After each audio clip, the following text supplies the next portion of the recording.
आज मैं एक जापानी एक्शन हॉरर फिल्म टैग के बारे में समझाने जा रहा हूँ। स्पॉइलर आगे हैं, सावधान रहें और ख्याल रखें। स्कूल की लड़कियों की दो बसें जंगलों के बीच से एक हाईवे पर चल रही होती हैं। सब लोग खुशी खुशी बातचीत में लगे होते हैं, जबकि मित्सुको नाम की एक अकेली लड़की कविता लिख रही होती है। उसकी दोस्तें उसे कहती हैं कि वह एक बार नोटबुक छोड़ दे और बाहर की दुनिया का आनंद ले। मित्सुको अपना पेन उठाने के लिए झुकती है, तभी हवा का एक झोंका स्कूल बसों पर हमला करता है और उन्हें चीरते हुए गुजर जाता है, जिससे बस में सवार बाकी सभी लोग दो हिस्सों में कट जाते हैं। जब मित्सुको ऊपर देखती है तो बस की छत गायब होती है और उसकी दोस्तें अपने शरीर के ऊपरी हिस्सों के बिना दिखाई देती है। कुछ ही पलों बाद हवा का दूसरा झोंका हमला करता है, लेकिन मित्सुको समय पर झुक जाती है और अपनी दोस्तों की तरह मारे जाने से बच जाती है। जब बस रुकती है तो वह उतरती है और हाईवे पर उन लोगों के ऊपरी हिस्सों के बीच से दौड़ती है जो मर चुके होते हैं। 4 लड़कियों का एक समूह उसके आगे चल रहा होता है।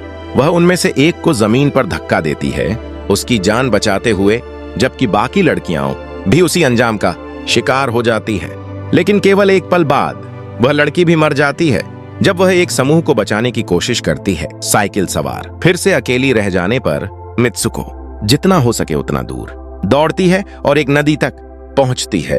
स्कूल की लड़कियों के कई शव किनारे पर बहकर आ गए होते हैं। वह अपना चेहरा साफ करती है और एक साफ यूनिफॉर्म पहनकर फिर से हाईवे पर भटकने लगती है। घंटों घंटों बेवजह चलते रहने के बाद वह एक ऑनेल गर्ल्स स्कूल पहुंचती है। अजीब बात यह है कि जिस यूनिफॉर्म में उसने कपड़े बदले थे वही उस स्कूल की यूनिफॉर्म से मेल खाती है। लड़कियां उसे पहचानती हुई लगती हैं। मित्सुको उनसे कुछ भी नहीं पूछती और न ही पहले हुई सामूहिक हत्या के बारे में बताती है। वह प्रतिक्रिया देने के लिए बहुत ज्यादा स्तब्ध होती है। अचानक उसकी गर्लफ्रेंड आकी उसके पास आती है। उन्होंने कुछ समय से एक दूसरे को नहीं देखा था, लेकिन आकी दावा करती है कि वे हमेशा से एक ही स्कूल में पढ़ती रही हैं। जब हवा का एक झोंका उन्हें छूता है तो मित्सुको घबरा जाती है और जमीन पर गिर जाती है, लेकिन इस बार हवा कोई नुकसान नहीं करती। आकी उसे उठाती है और स्कूल तक ले जाती है। मित्सुको पूरी तरह उलझन में होती है, लेकिन वह सुबह की घटनाओं को एक स्पष्ट सपने के रूप में तर्कसंगत ठहराती है। वह आकी की बात पर भरोसा कर लेती है जब वह कहती है कि वे हमेशा इसी खास स्कूल में जाती रही है। जब क्लासरूम में अकेले मित्सुको आकी को उस हवा के बारे में बताती है जिसने उसकी सभी स्कूल की दोस्तों को मार दिया था और वह तेज तेज सांस लेने लगती है। उसकी मदद करने के लिए आकी उसे खिड़की के पास ले जाती है और दिखाती है कि हवा बिल्कुल सुरक्षित है। मित्सुको अपना हाथ बाहर बढ़ाती है और उसे महसूस करने के बाद शांत हो जाती है। हालात की बेतुकापन सोचकर दोनों एक दूसरे को देखकर मुस्कुराते हैं। आकी मान लेती है कि मित्सुको को किसी तरह की भूलने की बीमारी है, लेकिन वह इसे हंसी में टाल देती है। इसके बाद यह जोड़ा अपने दोस्तों के समूह से मिलता है और उस दिन क्लास छोड़ने का फैसला करता है। चारों हंसते खेलते जंगल की ओर दौड़ते हैं। मित्सुको की मानसिक हालत कुछ घंटों पहले की स्थिति से पूरी तरह उलट होती है। वह अपने पिछले जीवन की सारी बातें भूल जाती है और उसे एक सपने के रूप में खारिज कर देती। नदी के किनारे पहुंचकर समूह रुकता है ताकि सांस ले सकें। आकी और मित्सुको एक दूसरे को देखते हैं और भी गहराई से प्यार में पड़ जाते हैं। इसके बाद मित्सुको दूसरी लड़कियों को अपने सपने के बारे में बताती है। उनमें से एक सोचती है कि शायद वह आज सुबह किसी समानांतर ब्रह्मांड में चली गई होगी, लेकिन बाकी मान लेती हैं कि वह बस मजाक कर रही है। फिर वे जमीन पर पड़े एक गद्दे को देखते हैं। पास ही और तकिए से मजाकिया लड़ाई करने लगती हैं। जैसे ही पंख चारों तरफ उड़ने लगते हैं, लड़कियां एक दूसरे को प्रशंसा भरी नजरों से देखती हैं। मित्सुको पास खड़े एक लेस्बियन कपल को देखती है जो मुस्कुराते हुए उन्हें देख रहा होता है। गद्दा और तकिए शायद उन्हीं के रहे होंगे, लेकिन मित्सुको के पूछने से पहले ही वे गायब हो जाते हैं। एक लड़की टिप्पणी करती है कि अगर वे अपनी हकीकत बदलना चाहते हैं तो उन्हें कुछ अप्रत्याशित और सामान्य से हटकर करना होगा। इसके बाद वह हंसती हुई उन्हें अपना अंडरवियर दिखा देती है। उसकी बातें मित्सुको के लिए बहुत महत्वपूर्ण लगती हैं और वह उनके बारे में गहराई से सोचने लगती है। कुछ देर बाद लड़कियां स्कूल लौट आती हैं। मित्सुको और आकी क्लासरूम में होती हैं। तभी मित्सुको फर्श पर पड़ा एक तकिया देखती है। जैसे ही वह उसे उठाती है, टीचर मशीन गन से उन पर गोली चलाना शुरू कर देती है। इस घटना में आकी समेत सभी मारे जाते हैं सिवाय मित्सुको के।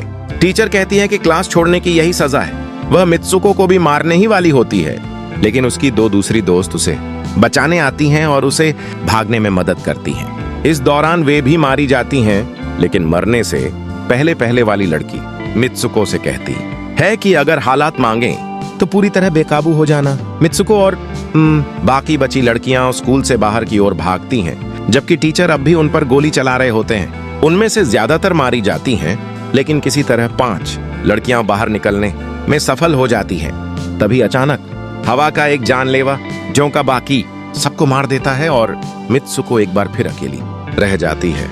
मरने से पहले लड़कियां मित्सुको से कहती हैं कि अब सब कुछ उसी पर निर्भर है। हवा द्वारा पीछा किए जाते हुए मित्सुको कई मिनट तक दौड़ती है और अंततः लोगों से भरे एक कस्बे में पहुंचती है। लोगों की एक भीड़ सड़क पर चल रही होती है, लेकिन वह उन्हें धक्का देती हुई आगे बढ़ती रहती है। वह तभी रुकती है जब वह एक पुलिस स्टेशन पहुंचती है और एक महिला अफसर से मिलती है। शुरुआत में अफसर मित्सुको को पागल समझती है, क्योंकि वह बोलने से इनकार कर देती है और सिर्फ एक दिशा की ओर इशारा करती है। लेकिन अचानक पुलिस वाली उसे कीको कहकर बुलाती है। जब मित्सुको आईने में देखती है तो वह यह देखकर हैरान रह जाती है कि वह पूरी तरह एक अलग इंसान में बदल चुकी है। वह पुलिस वाली असल में कीको की दोस्त तोमोको निकलती है, जो इस बात को लेकर बेहद उत्साहित होती है कि कीको की शादी कुछ ही घंटों में होने वाली होती है। कीको, जो कुछ सेकंड पहले ही एक बिल्कुल अलग इंसान थी, पूरी तरह उलझन में होती है। वह ठीक से सोच भी नहीं पाती और तोमोको को जो चाहे करने देती है। वे दोनों एक कार में बैठकर उस चैपल की ओर जाती हैं जहां उसकी शादी होने वाली होती है। उसके लिए यह सुबह किसी रोलर कोस्टर राइड से कम नहीं रही होती, लेकिन हालात तब और ज्यादा अजीब हो जाते हैं जब कई महिलाएं उनकी कार का पीछा करने लगती हैं, जैसे कि कोई सेलिब्रिटी हो। वे सब शादी को लेकर अपनी उत्सुकता जाहिर करती हैं। चैपल पहुंचते ही कई और महिलाएं उसे घेर लेती हैं और उसका स्वागत करती हैं। चेंजिंग रूम में पहुंचकर वह यह देखकर हैरान रह जाती है कि आकी शादी के लिए तैयार हो रही होती है। उसका दिमाग सुन्न हो जाता है और उसे अपनी आंखों पर यकीन नहीं होता। वह उससे पूछने की कोशिश करती है कि यह सब क्या चल रहा है, लेकिन आकी चुपके से उससे कहती है कि थोड़ी देर के लिए शांत रहे। वह यह भी वादा करती है कि बाद में सब कुछ समझा देगी और यह इशारा करती है कि वह कुछ ऐसा जानती है जो कीको नहीं जानती। इसके बाद कीको को शादी का जोड़ा पहनाया जाता है और लड़कियां दूल्हे के कितने हैंडसम होने की बातें करने लगती हैं। तभी कीको को अचानक एहसास होता है कि वह किसी पुरुष से शादी नहीं कर सकती, क्योंकि वह प्यार करती है आकी के साथ। आकी उसकी घबराहट देख लेती है और थोड़ी निश्चितता के लिए बाकी लड़कियों को कमरे से बाहर भेज देती है। जब वे दोनों अकेली होती हैं तो वह कीको को उसके असली नाम से बुलाती है और उससे कहती है कि जैसा बताया जाए वैसा ही करे। कीको अब भी नहीं जानती कि क्या हो रहा है, लेकिन वह आकी पर इतना भरोसा करती है कि उसकी बात मान लेती है। जब वह तैयार हो जाती है तो लड़कियों का एक समूह उसे चैपल ले जाने के लिए कमरे में आता है। आकी उन पर हमला करती है और कीको को लड़ना सिखाने के लिए उन सबको मार देती है। उसे गलियारे की ओर भेजने से पहले वह कीको को एक टूटा हुआ कांच का टुकड़ा देती है ताकि जो भी उसे असहज महसूस कराए वह उस पर हमला कर सके। कीको फूलों की जगह हाथ में कांच का टुकड़ा लेकर गलियारे से चलती है। मेहमान, जो सभी लड़कियां होती हैं, ताली बजाती हैं और उसका हौसला बढ़ाती है। गलियारे के दूसरे सिरे पर एक सीधा खड़ा ताबूत होता है जिसमें उसका दूल्हा मौजूद होता है। अचानक मेहमान अश्लील हरकतें करने लगते हैं और अपने कपड़े उतारने लगते हैं। वे कीको का मजाक उड़ाते हैं और उसे ताबूत की ओर धक्का देते हैं। जब ताबूत खुलता है तो सामने आता है कि उसका होने वाला पति एक घिनौना जीव है, जिसके सिर पर सुअर का सिर और शरीर इंसान का होता है।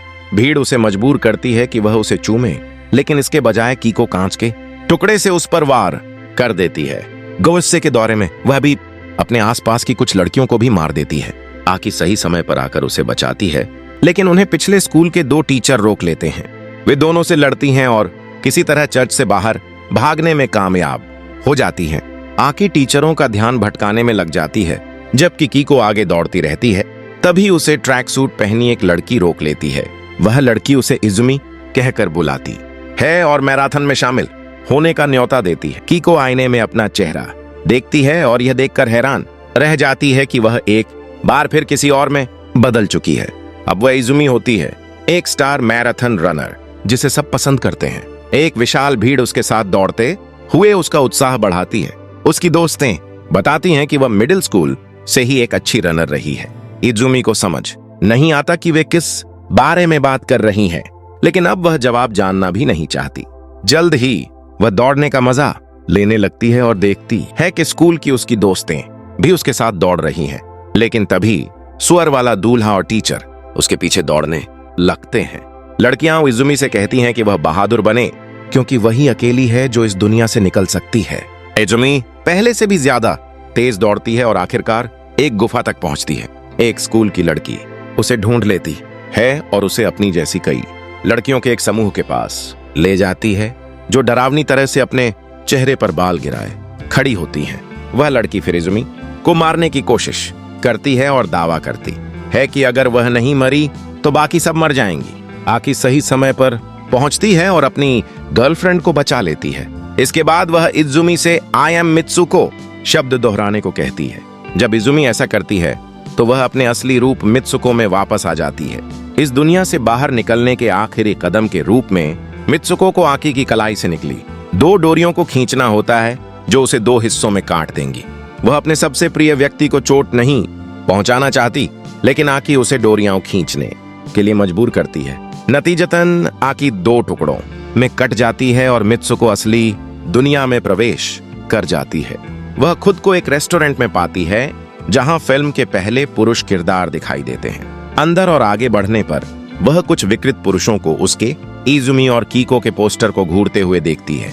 तब पता चलता है कि वह मेंस वर्ल्ड नाम के एक अश्लील शहर में है, जहां सिर्फ पुरुष रहते हैं और वे टैग नाम का एक हिंसक 3D सर्वाइवल वीडियो गेम खेलते हैं। इस गेम में सिर्फ नियंत्रित किए जा सकने वाले किरदार खेल में मौजूद पात्र मित्सुको, इजुमी और कीको हैं। तीनों ही वही हैं।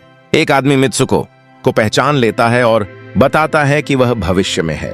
मित्सुको बेहोश हो जाती है और एक गुफा जैसी जगह पर होश में आती है, जहां खेल के सभी पात्र मैनिक्विन की तरह प्रदर्शित होते हैं। इधर उधर भटकते हुए वह एक बूढ़े आदमी से टकराती है, जो अपने टीवी पर एक गेम खेल रहा होता है। वह खुलासा करता है कि वह भविष्य में इस 50 साल आगे है। बहुत समय पहले जब वह हाई स्कूल में थी, तब वह उसे बेहद पसंद थी। उसकी मौत के बाद उसने मित्सुको और उसकी दोस्तों का DNA लिया और पुरुषों के मनोरंजन के लिए अपने 3D गेम के लिए उनके क्लोन बना दिए। बूढ़े आदमी का एक युवा रूप प्रकट होता है और कपड़े उतार देता है, उससे बिस्तर पर आने को कहता है। बूढ़ा आदमी बताता है कि खेल का अंतिम चरण उसकी सबसे गहरी इच्छा की पूर्ति है, उसके साथ अंतरंग होना। आदमी उसे छूने ही वाला होता है कि तभी मित्सुको को अपनी दोस्त के शब्द याद आते हैं, जिसने उसे इस भ्रम से बाहर निकलने के लिए कुछ असाधारण करने को कहा था। मित्सुको उस सलाह पर अमल करती है और आदमी पर हमला कर देती है, उस पर चिल्लाते हुए कि वह लड़कियों से खिलौनों की तरह खेलना बंद करे। वह उनमें से एक को फाड़ देती है, तकिए को फाड़ देती है और सफेद पंख उसके गुस्से से लाल हो जाते हैं। आखिरकार वह बूढ़े आदमी की छड़ी छीन लेती है और ऐसा काम कर देती है जिसकी किसी ने कल्पना भी नहीं की थी, जिससे वह आदमी स्तब्ध रह जाता है, क्योंकि उसकी मौत कभी भी खेल का हिस्सा नहीं थी। आखिरी दृश्य में मित्सुको सफेद बर्फ के एक मैदान में अकेली जागती है। उसे एहसास होता है कि अब सब कुछ खत्म हो चुका है, यानी अब वह कभी भी इस खेल में फंसी नहीं रहेगी। हालांकि फिल्म आधे समय अजीब और बेकार सी लगती है, लेकिन यह जापान में एक महिला होने के नाते मित्सुको की समलैंगिकता और उसके संघर्ष का रूपक है। तीनों अलग अलग लड़कियां उन महिलाओं का प्रतिनिधित्व करती हैं जो अलग अलग लेकिन आपस में जुड़े हुए मुद्दों से जूझ रही हैं। मित्सुको एक हाई स्कूल की लड़की है जो दूसरी लड़की से प्यार करती है। जंगल के बीच में पड़े गड्ढे वाला दृश्य यह दिखाता है कि समलैंगिक महिलाओं को समाज किस तरह से अकेला छोड़ देता है। इसी तरह कीको एक ऐसी महिला है जिसे उस पुरुष से शादी करने के लिए मजबूर किया जाता है जिससे वह प्यार नहीं करती, इसीलिए वह उसे एक घिनौने स्वर के रूप में देखती है जो उससे सिर्फ एक ही चीज चाहता है।